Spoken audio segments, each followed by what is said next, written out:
Hello students, video शुरू करने से पहले प्लीज चैनल को लाइक, शेयर और सब्सक्राइब जरूर करें। एक इम्पॉर्टेंट इन्फॉर्मेशन, अगर आपको इस वीडियो के नोट्स चाहिए तो डिस्क्रिप्शन बॉक्स में दिया गया डाउनलोड लिंक चेक करें। Thank you. चलिए शुरू करते हैं। इस वीडियो में हम पढ़ेंगे MPSE 3 वेस्टर्न पॉलिटिकल थॉट प्लेटो से मार्क्स तक के प्रीवियस ईयर क्वेश्चन और most important questions with answers. ये क्वेश्चंस आपके एग्जाम के लिए बहुत इंपॉर्टेंट है। अगर आपने ये अच्छे से कर लिए तो एग्जाम निकलना पक्का है। Let's begin. Question 6, write an essay on utilitarian principles of Jeremy Bentham. Question explanation. इस क्वेश्चन में हमें जेरेमी बेंथम की यूटिलिटेरियन फिलॉसफी समझनी है।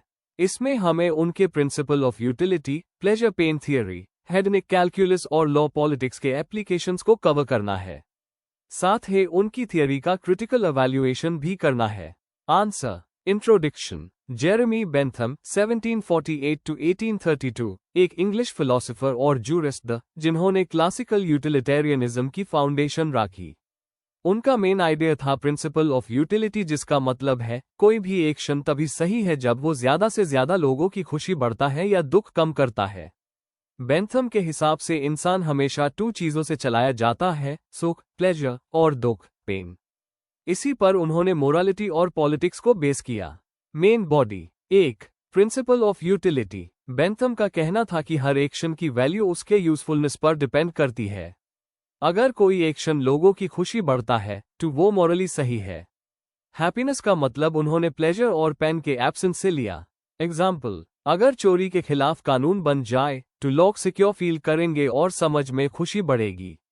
2. प्लेजर और पेन का रोल। बेंथम कहता था कि इंसान के 2 मास्टर होते हैं, प्लेजर और पेन। हर डिसीजन इसी बेस पर लिया जाता है कि ज्यादा सुख मिले या दुख कम हो। इस वजह से मोरालिटी और कानून का काम होना चाहिए दुख कम करना और सुख बढ़ाना। इस अप्रोच ने उनकी फिलॉसफी को बहुत प्रैक्टिकल बनाया क्योंकि फोकस रिजल्ट पर था, एब्स्ट्रैक्ट थियरी पर नहीं। 3. हेडनिक कैलकुलस। बेंथम ने एक नया आइडिया दिया जिसे उन्होंने हेडनिक कैलकुलस बोला। इसमें उन्होंने 7 मेजर्स दिए प्लेजर और पेन कैलकुलेट करने के लिए। Intensity, duration, certainty, propinquity, fecundity, purity और एक्सटेंट। एग्जाम्पल, जो एक्शन लंबी और ज्यादा लोगों तक पहुंचने वाली खुशी देता है वो शॉर्ट टर्म खुशी से ज्यादा वैल्यूएबल है। ये एक रैशनल टूल था जिससे लॉमेकर्स डिसीजन ले सके जो सबसे ज्यादा पब्लिक गुड लाए। 4. लॉ, पॉलिटिक्स और सोसाइटी में एप्लीकेशन। बेंथम ने यूटिलिटेरियनिज्म को लॉ और गवर्नेंस में अप्लाई किया। उन्होंने कहा कि कानून सिंपल और कोडिफाइड होना चाहिए ताकि जस्टिस सबको मिले। वो फ्रीडम ऑफ एक्सप्रेशन, स्लेवरी का खात्मा, विमेन्स राइट्स और इक्वालिटी बिफोर लॉ जैसे रिफॉर्म्स के सपोर्टर थे। इकोनॉमिक्स और सोशल पॉलिसी में भी उनके आइडियाज काफी इन्फ्लुएंशियल रहे। 5. Criticism of utilitarianism. क्रिटिक्स कहते हैं कि बेंथम ने ह्यूमन वैल्यूज को सिर्फ प्लेजर और पेन तक लिमिट कर दिया। हेडनिक कैलकुलस प्रैक्टिकली पॉसिबल नहीं है क्योंकि प्लेजर पेन को मैथ्स में मेजर करना मुश्किल है। कभी कभी यूटिलिटेरियनिज्म मेजॉरिटी के फायदे के लिए माइनॉरिटी के राइट्स सैक्रिफाइस करने को जस्टिफाई करता है। जॉन स्टुअर्ट मिल ने इसको मॉडिफाई करके हाई और लोअर प्लेजर्स का कॉन्सेप्ट इंट्रोड्यूस किया। कंक्लूजन। बेंथम का यूटिलिटेरियनिज्म मॉडर्न पॉलिटिकल थॉट में एक बहुत हाई पावरफुल आइडिया है। इसने लॉ और सोसाइटी को वेलफेयर बेस्ड बनाने की सोच दी। हाँ, इसके लिमिटेशंस हैं, लेकिन मैक्सिमम हैप्पीनेस का प्रिंसिपल आज भी एथिक्स और पॉलिटिक्स की डिबेट में सेंट्रल है। बेंथम ने फिलॉसफी को रियल लाइफ प्रॉब्लम्स के साथ कनेक्ट किया, जो उनकी सबसे बड़ी कंट्रीब्यूशन है। If you need the notes of this video, there's a download link in the description box. Be sure to check it out. Thank you. Question 7. Examine Kant's conception of universal law of rights. Question explanation. इस question में हमें Immanuel Kant के universal law of rights के concept को समझना है। मतलब ये देखना है कि कांत राइट्स को किस तरह यूनिवर्सल प्रिंसिपल पर बेस करते हैं, इसका मॉरल फाउंडेशन क्या है और इसका पॉलिटिकल और लीगल थियरी में क्या इंपॉर्टेंस है। Answer. Introduction. Immanuel Kant 1724 to 1804 एक जर्मन फिलोसोफर जो एनलाइटनमेंट पीरियड के सबसे इन्फ्लुएंशियल थिंकर्स में से एक थे। कांत ने मोरल और पॉलिटिकल फिलॉसफी में कैटेगोरिकल इंपेरेटिव और यूनिवर्सल लॉ का कॉन्सेप्ट दिया। यूनिवर्सल लॉ ऑफ राइट्स का मतलब है कि राइट्स ऐसे प्रिंसिपल्स पर होने चाहिए जो हर इंसान पर बराबर लागू हो सके, बिना कॉन्ट्रडिक्शन के। इस आंसर में हम कांत के यूनिवर्सल लॉ ऑफ राइट्स को, उसके मोरल फाउंडेशन को, स्टेट के रोल को और इसकी क्रिटिकल एवैल्यूएशन को डिटेल में समझेंगे। Main body. 1. कांत की मोरल फिलॉसफी और यूनिवर्सल लॉ का आइडिया। कांत के मोरल फिलॉसफी का को कॉन्सेप्ट था categorical imperative. Act only according to that maxim whereby you can at the same time will that it should become a universal law. मतलब, आप वही action करो जो आप सोचते हो कि सब लोग सेम सिचुएशन में करे टू भी कॉन्ट्रडिक्शन ना हो। कांत के लिए मोरालिटी और राइट्स कॉन्सिक्वेंसेस पे नहीं, बल्कि रैशनल विल और यूनिवर्सल प्रिंसिपल पे डिपेंड करते हैं। एग्जाम्पल, अगर झूठ बोलना सब जगह अलाउड हो, तो ट्रस्ट खत्म हो जाएगा। इसलिए लाइन यूनिवर्सल लॉ के अगेंस्ट है। 2. राइट्स का कॉन्सेप्ट। कांत के अकॉर्डिंग, कांत के हिसाब से राइट्स का फाउंडेशन है फ्रीडम। हर इंसान का एक अनेट राइट है फ्रीडम का, जब तक उसकी फ्रीडम दूसरे की फ्रीडम को वायलेट ना करे। Universal law of rights ensure करता है कि एक इंसान की फ्रीडम दूसरे सब की फ्रीडम के साथ कंपैटिबल हो। इसलिए राइट्स किसी स्टेट का गिफ्ट नहीं, बल्कि हर ह्यूमन का नेचुरल मॉरल क्लेम है। एग्जाम्पल, प्रॉपर्टी या स्पीच का राइट तभी वैलिड है जब वो दूसरों के इक्वल राइट को हार्म ना करे। 3. यूनिवर्सल लॉ ऑफ राइट्स और स्टेट का रोल। कांत के लिए एक जस्ट स्टेट जरूरी है जो राइट्स को यूनिवर्सल लॉ के बेस पर सिक्योर करे। स्टेट का काम है फ्रीडम को प्रोटेक्ट करना और सब सिटीजन्स को बराबर ट्रीट करना। कांत के लिए लॉ सिर्फ कोअर्शन नहीं है, बल्कि एक रैशनल सिस्टम है जो इक्वल फ्रीडम को गारंटी करता है। यह आइडिया मॉडर्न कॉन्स्टिट्यूशनल डेमोक्रेसीज को इंस्पायर करता है। 4. Critical evaluation of Kant's conception. Strengths. Rights को रैशनल और यूनिवर्सल बेसिस देता है। ह्यूमन डिग्निटी और ऑटोनॉमी को एम्फसाइज करता है। मॉडर्न ह्यूमन राइट्स और रूल ऑफ लॉ के फाउंडेशन रखता है। लिमिटेशंस। थियरी बहुत एब्स्ट्रैक्ट है और प्रैक्टिकल सोसाइटीज में अप्लाई करना मुश्किल है। सिर्फ रैशनैलिटी पे फोकस करता है, इमोशंस और कल्चरल कॉन्टेक्स्ट को इग्नोर करता है। स्ट्रिक्ट यूनिवर्सलाइजेशन कभी कभी रिजिड और अनरियलिस्टिक लगती है। कंक्लूजन, कांत का universal law of rights modern political और मोरल फिलॉसफी का एक स्ट्रॉन्ग पिलर है। ये हमें दिखाता है कि राइट्स को यूनिवर्सल और रैशनल प्रिंसिपल के बेस पर डिफाइन करना चाहिए, जहां सबको इक्वल रिस्पेक्ट मिले। हालांकि थियरी एब्स्ट्रैक्ट और कभी रिजिड लगती है, लेकिन ये आज के ह्यूमन राइट्स और इक्वालिटी के आइडियाज का बेस बन गई है। If you need the notes of this video, there's a download link in the description box. Be sure to check it out. Thank you. Question 8. Examine the importance of religion in politics as explained by Tocqueville. Question explanation. इस question में हमें टॉकविले के विचार समझने हैं जिसमें उन्होंने बताया कि रिलीजन का पॉलिटिक्स में क्या रोल है। हमें एक्सप्लेन करना है कि रिलीजन डेमोक्रेसी के लिए मोरल बेस कैसे बनाता है, अमेरिका में इसने पॉलिटिक्स को कैसे इन्फ्लुएंस किया, और फ्रीडम और इक्वालिटी को बैलेंस करने में इसका क्या योगदान था। आंसर। इंट्रोडक्शन। रिलीजन और पॉलिटिक्स का रिश्ता टॉकविले के थॉट का एक इंपॉर्टेंट हिस्सा है। अलेक्सिस द टॉकविल, एक फ्रेंच थिंकर, ने अपनी मशहूर किताब डेमोक्रेसी इन अमेरिका 1835 to 1840 में अमेरिकन डेमोक्रेसी का डिटेल स्टडी किया। उनका मानना था कि रिलीजन सिर्फ पर्सनल बिलीफ नहीं है, बल्कि एक सोशल और मोरल फोर्स है जो पॉलिटिकल लाइफ को शेप करती है। रिलीजन ने सोसाइटी को डिसिप्लिन दिया, वैल्यूज सिखाए और डेमोक्रेसी में लिबर्टी और अथॉरिटी के बीच एक बैलेंस क्रिएट किया। आइए अब इनके विचार को अलग अलग एंगल से समझते हैं। Main body. 1. डेमोक्रेसी में रिलीजन का मोरल बेस। टॉकविल कहता था कि डेमोक्रेसी बिना मोरालिटी के सेल्फिशनेस और केओस में बदल सकती है। रिलीजन एक मोरल कंपास के तरह काम करता है जो लोगों को ऑनेस्टी, रिस्पॉन्सिबिलिटी और ड्यूटी सिखाता है। अमेरिका में उन्होंने देखा कि रिलीजन लोगों की लिबर्टी को लिमिट करता है और यूज रिस्पॉन्सिबल फ्रीडम में बदलता है। 2. अमेरिकन पॉलिटिकल एक्सपीरियंस और रिलीजन। टॉकविल को पसंद था कि अमेरिका में चर्च और स्टेट फॉर्मली अलग है, लेकिन दोनों इनडायरेक्टली एक दूसरे को सपोर्ट करते हैं। कॉन्स्टिट्यूशन ने रिलीजन और पॉलिटिक्स को सेपरेट किया, लेकिन सोसाइटी में रिलीजन का स्ट्रॉन्ग इन्फ्लुएंस था। रिलीजियस लीडर्स सिविक वैल्यूज और सोशल ड्यूटी प्रमोट करते थे, जिससे डेमोक्रेसी और स्ट्रांग होती गई। इस तरह सेपरेशन और कोऑपरेशन ने दोनों तरफ से डोमिनेशन होने से बचाया। 3. इंडिविजुअलिज्म और मटेरियलिज्म का काउंटर बैलेंस। टॉकविल की सबसे बड़ी चिंता थी कि डेमोक्रेसी लोगों को मटेरियलिस्टिक और सेल्फ सेंटर्ड बना देगी। रिलीजन ने इसको बैलेंस किया, लोगों को हायर वैल्यूज और कलेक्टिव गुड की याद दिलाई। इसने ग्रीड और एम्बिशन को कंट्रोल करके सोसाइटी को यूनाइट रखा। रिलीजन ने लाइफ को एक मोरल और स्पिरिचुअल डायमेंशन दिया जो सिर्फ पैसा और सक्सेस से आगे था। 4. स्टेबिलिटी और कोहीजन में रिलीजन का रोल। टॉकविल के हिसाब से रिलीजन ने पॉलिटिकल स्टेबिलिटी को स्ट्रांग बनाया। इसने लॉ और डेमोक्रेटिक इंस्टीट्यूशंस के प्रति रिस्पेक्ट सिखाए। यूरोप के कंपैरिजन में अमेरिका में रिलीजन और डेमोक्रेसी का रिश्ता पॉजिटिव था। उन्होंने कंक्लूड किया कि अगर डेमोक्रेसी में रिलीजन ना हो तो वो इजीली डिसऑर्डर या ऑथोरिटेरियनिज्म में बदल सकती है। कंक्लूजन। अंत में टॉकविल ने रिलीजन को डेमोक्रेसी सस्टेन करने के लिए एक एसेंशियल फोर्स माना।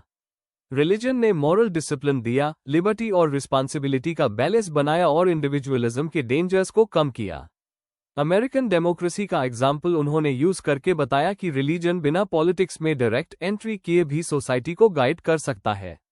आज भी उनके आइडियाज रेलेवेंट है क्योंकि ये हमें याद दिलाते हैं कि डेमोक्रेसी को सिर्फ इंस्टीट्यूशंस नहीं बल्कि स्ट्रॉन्ग मॉरल वैल्यूज भी चाहिए। If you need the notes of this video, there is a download link in the description box. Be sure to check it out. Thank you. Question 9. Analyze idealism and theory of state as formulated by Hegel. Question explanation. इस question में हमें Hegel के idealism के philosophy और उनकी state की theory को समझना है। इसमें कवर करना होगा हेगेल का आइडियलिज्म क्या है, इंडिविजुअल, सोसाइटी और स्टेट का संबंध, फ्रीडम, रैशनैलिटी और एथिकल लाइफ, सिटलिचकेट का कॉन्सेप्ट, हेगेल के स्टेट थियरी का इंपॉर्टेंस और उसकी criticism. Answer. Introduction. Hegel 1770 to 1831 western political thought के सबसे इंपॉर्टेंट थिंकर्स में से एक है। उनकी फिलॉसफी एब्सोल्यूट आइडियलिज्म के नाम से जानी जाती है।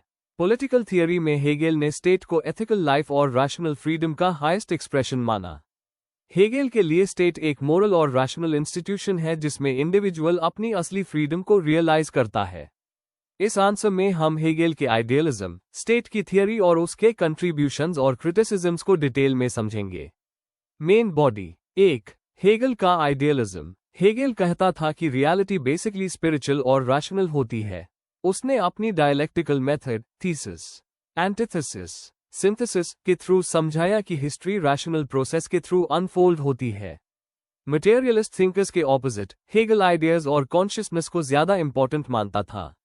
एग्जाम्पल, फ्रेंच रेवोल्यूशन एक हिस्टोरिकल स्टेज थी जहां लिबर्टी को असर्ट किया गया, लेकिन उसके एक्सेसेस ने दिखाया कि लिबर्टी बिना ऑर्डर के स्टेबल नहीं होती। 2. स्टेट की थियरी। हेगेल के लिए स्टेट एक एथिकल और रैशनल एंटिटी है जो ह्यूमन फ्रीडम को एक्चुअलाइज करती है। इंडिविजुअल की असली फ्रीडम तभी पॉसिबल है जब वो फैमिली, सिविल सोसाइटी और लास्ट में स्टेट का पार्ट बनता है। स्टेट एक हायर यूनिटी है जो पर्सनल इंटरेस्ट और यूनिवर्सल गुड को बैलेंस करती है। 3. स्टेट के की फीचर्स। एथिकल लाइफ, सिटलिचकेट। हेगेल एथिकल लाइफ को 3 स्टेजेस में डिवाइड करता है: family, natural unity, civil society, conflicting interests, और state, higher unity. Freedom through law. True freedom का मतलब है रैशनल और यूनिवर्सल लॉज के अकॉर्डिंग एक्ट करना, ना कि सिर्फ अपनी मर्जी चलाना। Constitutional monarchy. हेगेल एक कॉन्स्टिट्यूशनल मोनार्की को बेस्ट फॉर्म ऑफ गवर्नमेंट मानता था जिसमें मोनार्क, लेजिस्लेचर और एग्जीक्यूटिव के बीच बैलेंस होता है। International relations. हेगेल के अकॉर्डिंग स्टेट्स अपनी सॉवरेंटी को असर्ट करते हैं और इस वजह से वॉर्स इनेविटेबल होते हैं। 4. क्रिटिसिज्म और लेगेसी। क्रिटिक्स कहते हैं कि हेगेल ने स्टेट को ग्लोरीफाई करके पॉलिटिकल एब्सोल्यूटिज्म को प्रमोट किया। कार्ल पॉपर ने उन्हें एनिमी ऑफ ओपन सोसाइटी कहा। मार्क्स ने हेगेल का इन्फ्लुएंस लेके उसके आइडियलिज्म को मटेरियलिज्म में बदल दिया और बोला कि मटेरियल कंडीशंस ही हिस्ट्री को ड्राइव करते हैं। फिर भी हेगेल के आइडियाज नेशनलिज्म, वेलफेयर स्टेट और कम्युनिटी बेस्ड पॉलिटिक्स को समझने में बहुत इन्फ्लुएंशियल रहे। कंक्लूजन। आखिर में हेगेल का आइडियलिज्म स्टेट को रैशनल और एथिकल ऑर्डर के रूप में दिखाता है जहां इंडिविजुअल्स अपनी ट्रू फ्रीडम रियलाइज करते हैं। उसकी फिलॉसफी ने इंडिविजुअल और यूनिवर्सल इंटरेस्ट के यूनिटी को हाईलाइट किया और हिस्ट्री को फ्रीडम के डेवलपमेंट के प्रोसेस के रूप में एक्सप्लेन किया। स्टेट को ग्लोरीफाई करने के लिए उनकी क्रिटिसिज्म हुई, लेकिन उनके आइडियाज मॉडर्न पॉलिटिकल थियरी के लिए बहुत इंपॉर्टेंट है। If you need the notes of this video, there is a download link in the description box. Be sure to check it out. Thank you. Question 10. Critically examine Karl Marx's theory of class war. Question explanation. इस question में हमें Karl Marx के class struggle, class war के सिद्धांत को detail में समझना है। हमें बताना है कि मार्क्स के हिसाब से हिस्ट्री कैसे क्लास कॉन्फ्लिक्ट की हिस्ट्री है, बुर्जुआजी और प्रोलेटारिएट के बीच कैसा टकराव होता है और इसका नतीजा क्या होता है। साथ ही एक क्रिटिकल इवैल्यूएशन भी देना है जिसमें स्ट्रेंथ्स, लिमिटेशंस और आज के समय में इसका रेलेवेंस एक्सप्लेन करना है। Answer. Introduction. Karl Marx 19th century के सबसे प्रभावशाली पॉलिटिकल थिंकर्स में से एक थे। उनका क्लास वॉर का थियरी मार्क्सिज्म का कोर हिस्सा है। मार्क्स कहता है कि समाज हमेशा क्लासेज में डिवाइडेड होता है जिनका एक दूसरे से स्वाभाविक टकराव होता है। इतिहास असल में अप्रेस्ड और अप्रेसर क्लासेस की लड़ाई का इतिहास है। मार्क्स के हिसाब से कैपिटलिज्म गिर के सोशलिज्म और फिर कम्युनिज्म में बदलना तय है। Main body. 1. क्लास और क्लास वॉर का कॉन्सेप्ट। मार्क्स के हिसाब से एक क्लास उसके रिलेशन से डिफाइन होती है जो उसका मीन्स ऑफ प्रोडक्शन के साथ होता है। जो लोग प्रोडक्शन के मालिक हैं, बुर्जुआजी, कैपिटलिस्ट्स, और जो लोग मजदूरी करके जीते हैं, प्रोलेटारिएट, वर्कर्स, दोनों के इंटरेस्ट्स एक दूसरे के ऑपोजिट होते हैं। इसी वजह से एक्सप्लॉयटेशन होता है और क्लास वॉर उत्पन्न होता है। एग्जाम्पल, इंडस्ट्रियल रेवोल्यूशन के दौरान फैक्ट्रीज में वर्कर्स को कम पैसा और ज्यादा घंटे काम करना पड़ता था, जिससे कॉन्फ्लिक्ट बढ़ गया। 2. हिस्टोरिकल मटेरियलिज्म और क्लास स्ट्रगल के स्टेजेस। मार्क्स का हिस्टोरिकल मटेरियलिज्म कहता है कि सामाजिक और राजनीतिक जीवन की बुनियाद अर्थव्यवस्था है। हर युग में अलग अलग क्लासेज का कॉन्फ्लिक्ट रहा है। स्लेव सोसाइटी, मालिक वर्सेस गुलाम, फ्यूडल सोसाइटी, जमींदार वर्सेस किसान, capitalist society, bourgeoisie versus proletariat. Marx कहता है कि कैपिटलिज्म अपने हाई कॉन्ट्रडिक्शंस की वजह से कोलैप्स करेगा और सोशलिज्म से कम्युनिज्म तक बढ़ेगा। 3. रिवॉल्यूशन और क्लास कॉन्शियसनेस का रोल। मार्क्स के हिसाब से क्लास वॉर सिर्फ इकोनॉमिक नहीं बल्कि पॉलिटिकल भी है। जब वर्कर्स अपनी क्लास कॉन्शियसनेस डेवलप कर लेते हैं तो वो यूनाइट होकर सिस्टम को चैलेंज करते हैं। मार्क्स कहता है कि एक दिन रिवॉल्यूशन जरूर होगा जिसमें वर्कर्स प्रोडक्शन के ऊपर कंट्रोल ले लेंगे और डिक्टेटरशिप ऑफ प्रोलेटारिएट एस्टेब्लिश होगा, जो आगे चल के क्लासलेस और स्टेटलेस समाज बनाएगा। एग्जाम्पल, मार्क्स ने पेरिस कॉम्यून 1871 को एक रियल प्रोलेटारियन रेवोल्यूशन का उदाहरण माना था। 4. Critical evaluation of Marx's theory. Strengths, inequality और एक्सप्लॉयटेशन को समझने का साइंटिफिक फ्रेमवर्क दिया। इकोनॉमी के रोल को समझाया जो पॉलिटिक्स और सोसाइटी को शेप करता है। रेवोल्यूशनरी मूवमेंट्स को इंस्पायर किया, जैसे Russian revolution 1917। Criticisms, economic determinism. Marks ने इकोनॉमिक्स को ओवर एम्फासाइज किया, कल्चर और इंस्टीट्यूशंस को इग्नोर कर दिया। प्रेडिक्शन फेल हुआ। कैपिटलिस्ट देश गिरने के बजाय रिफॉर्म और वेलफेयर स्टेट के थ्रू मजदूरों की कंडीशन इंप्रूव हुई। मिडिल क्लास का उद्गम। सर्विस सेक्टर और प्रोफेशनल्स ने शार्प डिवाइड को डाइल्यूट कर दिया। आज के समय में रेलेवेंस। मार्क्स के प्रेडिक्शंस पूरे नहीं हुए, लेकिन इनइक्वालिटी, एक्सप्लॉयटेशन और ग्लोबलाइजेशन को समझने के लिए उनके विचार अभी भी रेलेवेंट है। कंक्लूजन। कार्ल मार्क्स का क्लास वॉर थियरी सामाजिक और आर्थिक इनइक्वालिटी को समझने का एक पावरफुल टूल है। हालांकि उनकी प्रेडिक्शंस पूरे नहीं हुए, लेकिन डोमिनेंट और अप्रेस्ड ग्रुप्स के कॉन्फ्लिक्ट्स की सोच आज भी बहुत यूजफुल है। वेल्थ इनइक्वालिटी, मजदूरों के अधिकार और ग्लोबलाइजेशन के इश्यूज आज भी मार्क्स की बातों को रेलेवेंट बनाते हैं। Before we end, please like, share and subscribe the channel for more such study materials and one important information। अगर आपको नोट्स चाहिए तो डिस्क्रिप्शन बॉक्स में डाउनलोड लिंक दिया हुआ है, जरूर चेक करें। Thank you.